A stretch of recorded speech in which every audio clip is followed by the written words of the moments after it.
Assalamualaikum warahmatullahi wabarakatuh. Halo semuanya, selamat malam. Kali ini saya akan menjelaskan tentang evaluasi sistem informasi dari manufaktur. Sebelumnya saya memperkenalkan diri. Pertama-tama nama saya Zainal Mutakin dengan NIM 111241157. Lalu ada Diki Chandra dengan NIM 111241280. Selamat menikmati penjelasan dari kita berdua.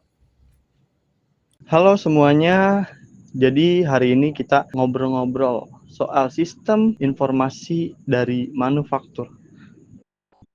Dan anggap saja ini adalah sebuah asisten pribadi di pabrik yang membantu semua proses biar tetap teratur. Dari kita mengatur jadwal produksi, mengecek mesin, sampai memastikan barang selesai tepat dengan waktunya.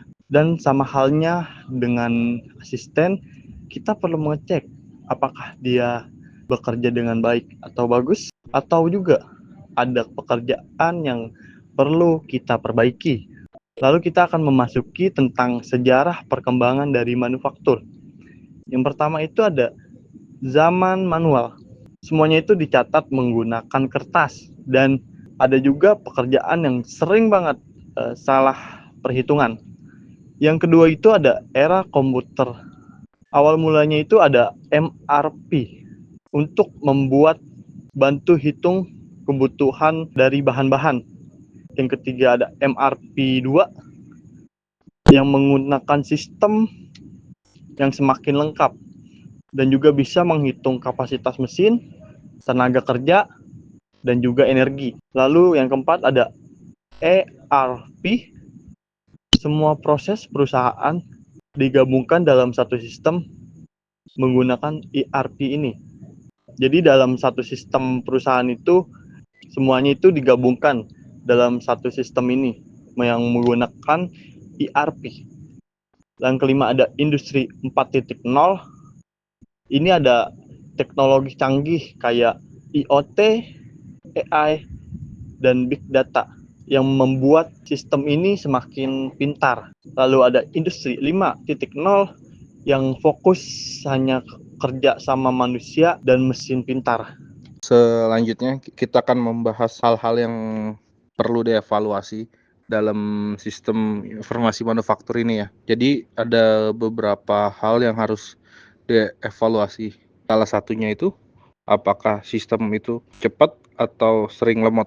Sering sekali terkendala bahwa mesin canggih itu error data dan error trial itu yang kadang bisa membuat yang harusnya cepat menjadi lambat. Terus mesin dan produksi jalan lancar atau sering macet. Nah, itu kembali lagi.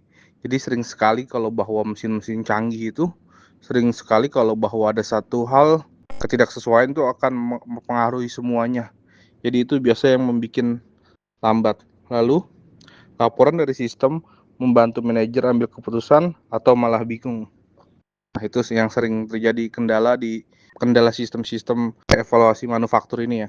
Terus sistem bikin biaya turun atau malah naik karena kita tahu bahwa menggunakan alat-alat canggih itu butuh biaya besar. Jadi itu harus diperhatikan. Lalu pemakai ini operator nyaman atau tidak pakai sistem yang sedang dijalankan. Terus selanjutnya penerapan nyata di pabrik. Contoh yang sering dicek itu seperti cacat produk.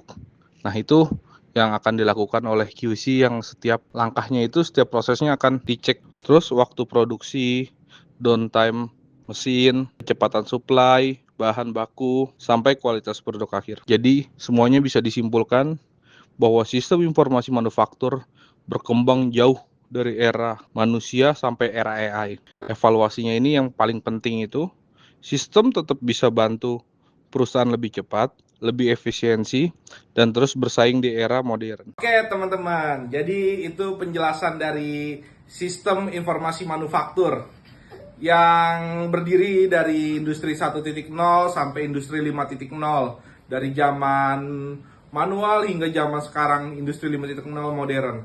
Dari sekarang industri 5.0, AI dan manusia itu saling berkolaborasi. Jadi sekian penjelasan dari kami tentang bagaimana sistem informasi manufaktur. Jika ada kurang lebihnya, terima kasih. Bisa di komen di bawah. Wassalamualaikum warahmatullahi wabarakatuh.